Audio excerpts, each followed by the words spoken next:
Now, take out your cell phones. Hold them up. Good. Now turn them off completely. We cannot have phones on at all. No vibrate. Completely off. As well, please keep your shuffling and moving around to a minimum. Applause, raucous laughter, heartfelt joy is perfectly fine, but shuffling is not. So if you feel so motivated to laugh and clap and enjoy yourself, please feel free, but otherwise keep still. So now are you ready for the show? I can't hear you. Are you ready for the show? Yeah. Give yourselves another big round of applause. Make a lot of noise. This is when you can. And enjoy Wajahat Ali's The Domestic Crusaders. Something's missing that you know we have. Oh, I didn't know you had it. I thought maybe it didn't interact with No, it. well, bug me. Okay. All right? Okay, no problem. Yeah. Going out on town with Black. All right, can we get over this already? Who cares? It's not a big deal. And the blacks are people too. Remember? They're Muslim. No color barrier in the religion. An old fakiri Buddha. Why don't you go get some rest? Hurry, go freshen up at least. Oh, khana nikalo. I'll be fresh if I eat. I'm starving. Hold on. I'm not an anti-Semite. This country conveniently calls anyone anti-Semites anytime you criticize Israel for anything. I'm just saying it's not wise to marry a girl like that. If only she was pretty. The white Hurain sent from heaven, beguiling with her light-skinned beauty, with her blonde hair and blue eyes. So beautiful compared to us dark-haired, dark-skinned women. You know, you're all entering this space differently. So it doesn't establish itself as a human. Right. And you have to set up the reality. No, just standard procedure is all. Standard procedure is all. Yeah? And what about, how it helps a man in his physical activity? And it doesn't hurt in that department as well. Allah has made everything with a definite purpose and limitation. What if I create a new profession? The International Muslim Bollywood Educator Superstar, IMBES. How will you let your wife teach your kids that Palestinians are rock-throwing terrorists and each Arab kid is a potential ticking human time bomb, and that the Israelis are poor, defenseless, innocents who just happen to have one of the world's strongest? That's a good question. I think first and foremost, to be perfectly frank, I was just trying to pass a class. Because Ishmael Reed was my English professor in 2001. And I was a senior at UC Berkeley. And on a whim, I applied to his class a few months before when I was a junior for my fall class. And the reason why I applied to his class, you could only apply to one short story writing class. There were 3 professors teaching it. I went to my senior advisor and I said, look, there's these 3 professors. I need some units, might be fun, I might get in. Which one should I apply to? And he described all the professors. He said, this guy Ishmael Reed, he lets you do your own thing. So I was sold. So how do you feel when I came? I mean, all I did was say, go write a play. Then I came to you, dumped this on you as usual. I dumped it on you. You got to work with this kid and put this play in shape. How did you feel when I came to you with that request? Well, it sort of slid up on you. At first, I thought all I was doing was helping him, format a play, but then took on what's called dramaturgy now. It's a fashionable term in theater in which I was helping Wajahat basically edit the play. And a lot of that we developed through the process of auditions. Because in auditions, you hear things over and over and over again. We both could hear where things were missing, where things were being said too many times. Were we really creating the scenes that we wanted to create? But little did I know, he was MacArthur Genius Pulitzer nominated Ishmael Reed. I like the name Ishmael, I like the fact that he lets you do your own thing. So I applied on his class on a whim. And I think I had actually a small play, which I didn't even realize was a play at the time, that I had submitted to him. Because it was a short story writing class, right. and he said you need to give 10 to 15 pages of short story writing sample. All I had was a 13-page writing sample of a mini play I had written for our sketch comedy troupe, which was the longest sketch that anyone in our troupe had ever performed. So he accepted the play, and I, honestly, when he said to me in September 2001, he took me outside of the class and said, "Stop wasting your time in the short story class, finish me a play, you're a player, you don't know it." At first I thought he was crazy, and I'm like, "Please let me just go back to short stories." But he said, no, finish this play. Finish this play about a family that happens to be American, Muslim, and Pakistani. So at first I just wanted to finish the play. I gave him 20 pages, I passed the class, and as you know, he kept asking me for a few more pages because he liked it. We did 6 weeks of rehearsal, and I would meet with the actors outside, working individually with each person to develop their character and their understanding of their relationships with each other. And being an outsider, for instance, to Pakistani, American, and Muslim culture, it was a very useful thing because I was asking questions, they were helping me understand who they were, and I was helping them understand how does the audience become the fly on the wall inside the home of a Pakistani-American family, basically. For the last time, I don't care what men like. Muslim men are all boorish, sexually frustrated, horny juveniles. Plus, we all know what they don't like. A good Muslim girl who can cook. All these five guys want is a good Muslim girl with light skin tone, an MD degree, long hair, stunning, Jennifer Lopez, good looks with her other assets, and who must cook like their mothers. Life doesn't revolve around marriage. Tell that to your gossip auntie squad. Tell them that on top of what they and Allah knows who else has already heard about you. My only beti, 24 years old, still single. No proposals from anyone. Instead of attending her law school classes, goes to these rallies. Once such a nice girl, now wearing hijab, giving controversial speeches, getting arrested at the university protest, going out on the town with blacks. All right. 9/11 was a pivotal moment, I think, not just for America, but for the globe. It's the turning point. So for American Muslims in particular, I would say Muslims globally, there's a pre-9/11 and a post-9/11, forever forked in the timeline. I'm the accidental writer, I'm the accidental activist. No one would have anticipated what 9/11 brought. But it was thrust into a brave new world, really, and it was scary. I had noticed when I was chair of the Berkeley Arts Commission that Berkeley Rep was required to serve the community by having the community have access to the stage. So I approached them about doing the Domestic Crusaders. I put up the money to have it perform there. I got my money back.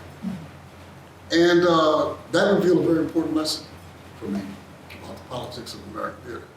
They're always saying that, well, we'll do your play if, a lot of people show up. Or the reason that we can't do that is because there's no audience for it, blah, blah, blah. This play sold out. And I remember we first met about 4.5 years ago. Ishmael introduced us in New York. Yeah. And Ishmael was trying to convince you to produce the play, but originally you were very skeptical. Tell us about that. This particular play, I was like, Ish, give me another new play by you, why this one, And he was really very much enthused with your work and who you are as a person and wanted to present this play because he kept the communication lines open. And then when he got the opportunity to bring us together, I was still skeptical and was thinking in terms of maybe this won't work, with the audience that we have here. One of the wonderful things that did happen for the play is that you guys broke attendance records for us, Lou, when will you grow up? Go find a nice girl, give me some grandchildren quickly, and move back to the house so I can play with them. Me, I find nice girls all the time.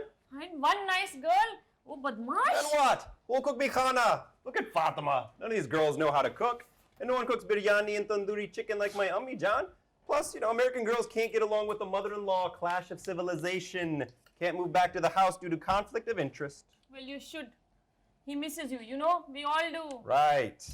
You never liked my khana. Never have. Always munching on McDonald's burger and fries. Such terrible food. I pray your wife makes you start liking desi food. What wife? I pray your wife Future wife, Amin. It was difficult picking the right people for these parts, and we had been through our trials and tribulations, but we picked a dynamic cast of folks, and it's like a family now. I've decided I want to be a teacher. Kya? What? Beta, What? did you say you want to become a teacher? I think that's what he said. Well, good. I also one day want to teach after I retire from the company. It's noble work teaching people. You get rewards in this world and the next. You have good ideas. You'll be a good teacher when you're an old man, after you've done medicine. I'm not doing medicine. Oh, this will be awesome. You're what now? I said I'm not doing medicine. No, Instead, I wanna heard you, do- but I heard you incorrectly.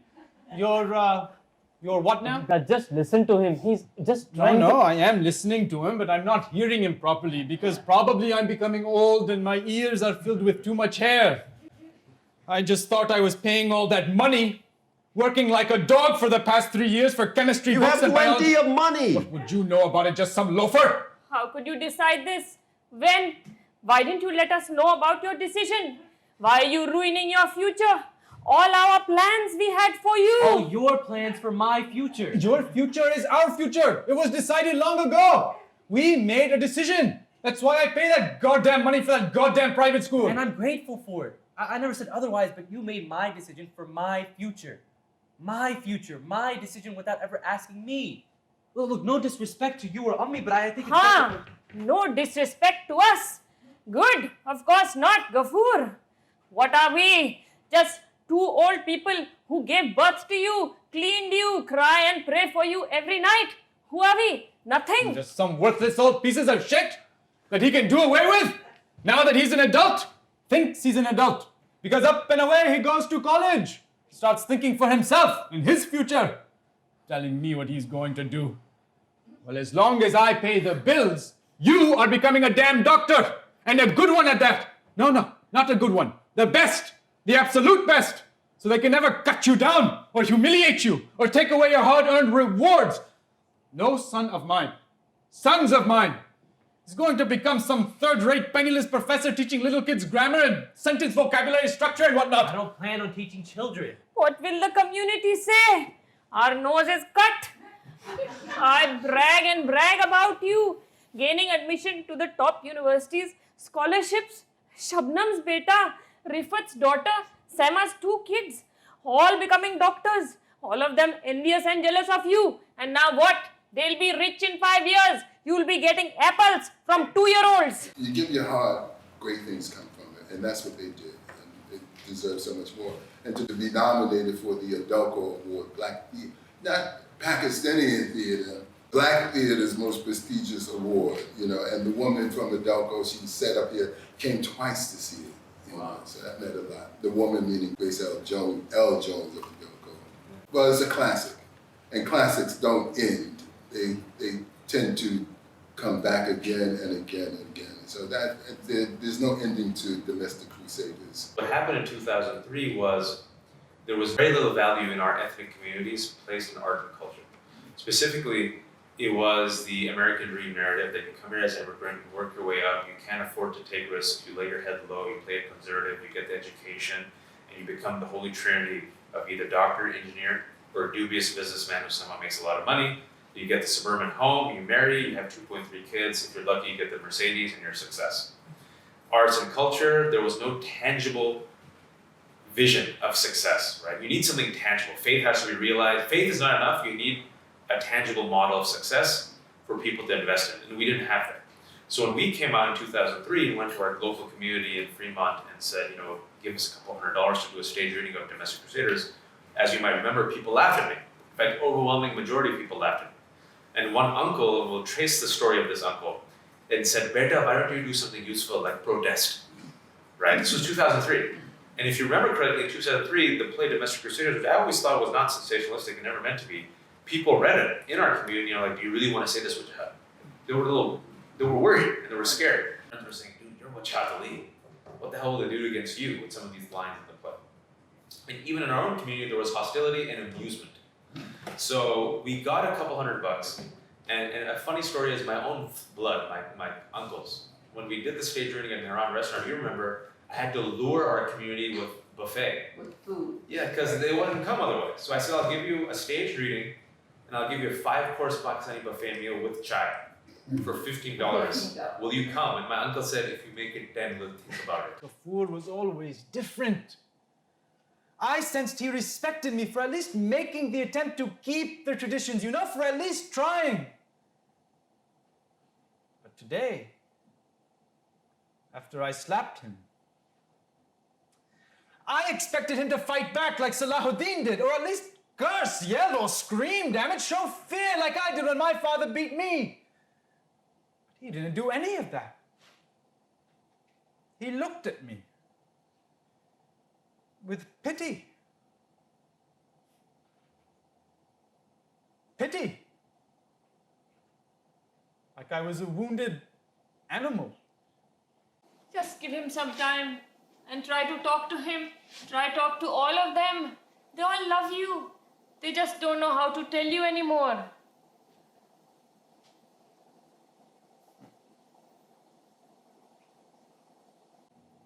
When those 2 towers fell,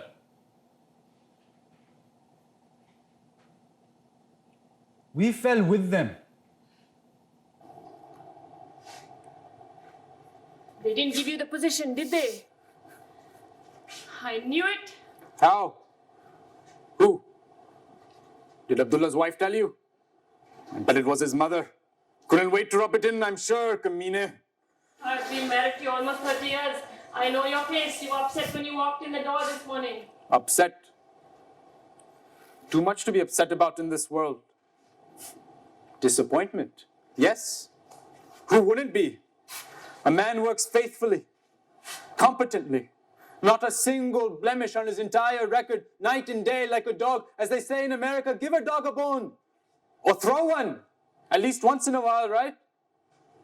This brown, foreign, Muslim dog. Muslim camel.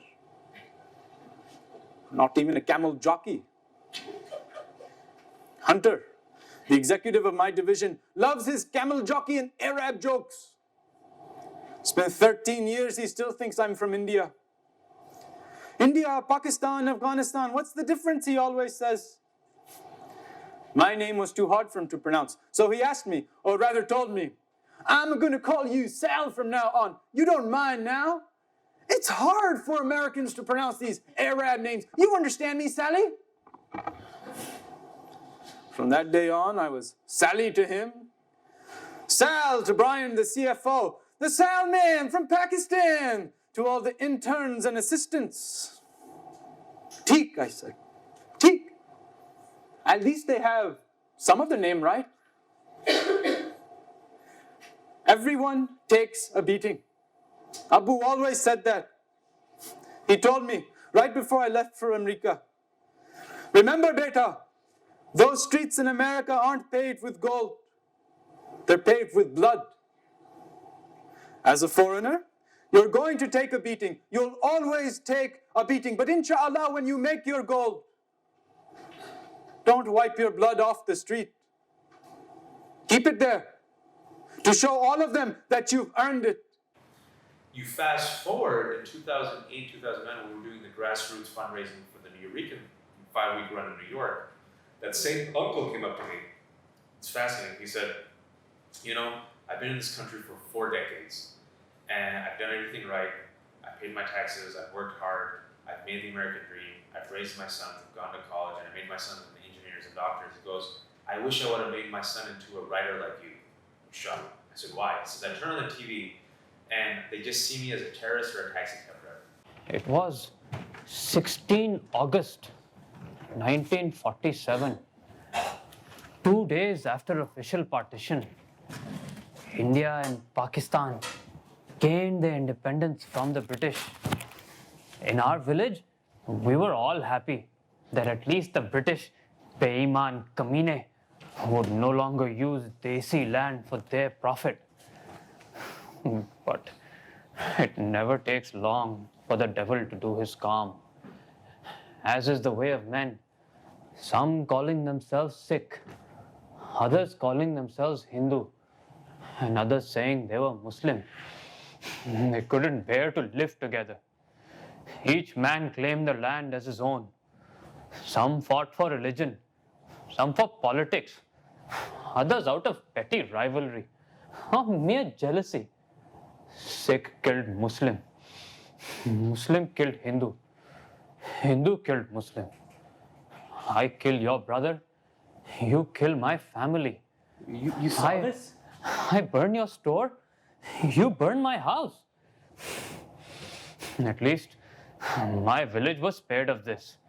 And I just did dua that I could teach and live a good life, a peaceful life. But this dunya is not a dunya for peace, only torment and hardship. That day, a mob came to our village, a mob of Hindus with hate in their eyes. They were looking for my neighbor Amir, saying he was a thief and had looted one of their stores and his Muslim friends were defending him. Khair, I didn't know if he had stolen anything or not, and I would defend my friend, even a thief, especially from a Hindu mob. Matter of principle. You never let your friend fall. So I lied. I said I didn't know where he was. They went from house to house. Umair, another Muslim, was hiding him in front of my eyes, all our eyes. They told him to come out, said they only wanted to talk. As soon as he came out, they took a knife and thrust it in his chest. I couldn't move. I did nothing. Nobody did anything. I had never seen a man die before. And my friend Amir, he was stupid and used to chase after girls and shoot off his pagal mouth, but not deserving to die. Not deserving to die. And they killed him. And I did nothing. I was so afraid, I couldn't move. We were all witnesses and testified to the police. We waited 1 day, 2 days. They did nothing. We went again and they told us, mind your own business if you know what is good for you. A week later, a mayor was found hanging from a tree. They cut his stomach and let his guts hang out. And I did nothing. And they kept on killing and killing, one more Muslim after another. And since the police chief was involved, of course, they would never do anything. Did you do anything? Bas, don't tell us any more of the story. We know it already.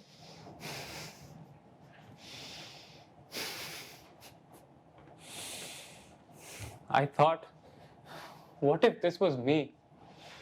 Who would protect my wife? Corrupt cops, judges bought out by bribes, just as happy to see the Muslims killed as the ones who killed them. There were a few Muslims who took justice in their own hands. Men who made a pact to punish those who killed our people and got away with it. One slain Muslim brother would equal 10 grieving Hindu widows. So I joined these men. And I learned how easy it is for a man to lose his soul. The first life you take is the hardest, and the one you can never forget. After the first, the rest become routine. I hunted each and every one of them. I grabbed one as he slept next to his wife. His baby girl was there too. It did not matter to me. All I knew was he was the one who killed Amir with a knife. So I knifed him right in the chest as his wife watched, yelling for mercy. She was talking to deaf men. I was thinking, when a murder or some awful event happens, we hope he's not black. Yeah, it's a minority prayer. Do Muslims feel the same? Yeah, we share the minority prayer. It's the minority prayer. Every time you see some sensationalistic news, you see a terror attack, Every Muslim prays, please don't let me be Muslim, please don't let me be Muslim, please don't. When they say it's a Muslim, then you go, please don't let me be a Pakistani. Please don't let me be a Pakistani. And all minorities, the African Americans, Asian Americans, Mexicans, Muslims, they always pray the same prayer, let it be a white dude. Let it be a white dude, God, let it be a white dude. And the way I always describe it is when it's a white dude, usually, it's like Bugs Bunny. The anvil never falls on Bugs Bunny's head. You know, Bugs Bunny, he gets scruffed up once in a while, he brushes it off, eats a carrot, walks away. When it's one of the minorities, one of the ethnics, it's like Daffy Duck. The anvil falls on all of our heads. So if Faisal Shehzad in 2009 tries to blow up a car in New York Times Square, he's a Pakistani and a Muslim, every Pakistani Muslim around the world is saying, F my life. Because you have to realize you're the fireman. You have to come out and you have to defend your Muslimness, your Pakistaniness, your Americanness. You have to defend your Americanness. You don't see a mass indictment of white America or white males. You don't see white men on television defending their whiteness, interrogating their whiteness, being forced to define and explain their whiteness. This is a luxury afforded only to certain minorities. And even the word terrorism, right? When it comes to Muslims or browns or ethnics, terrorist, that label applies. When you look at the labeling of, even Anders Breivik, they were slow to label him a terrorist, white radical, lone wolf, an aberration, right? And nowadays, again, I think things are shifting where people are having that conversation of what exactly is a terrorist and what is the profile of a terrorist, right? And I think now people are saying, you know what, yes, Anders Breivik was a terrorist.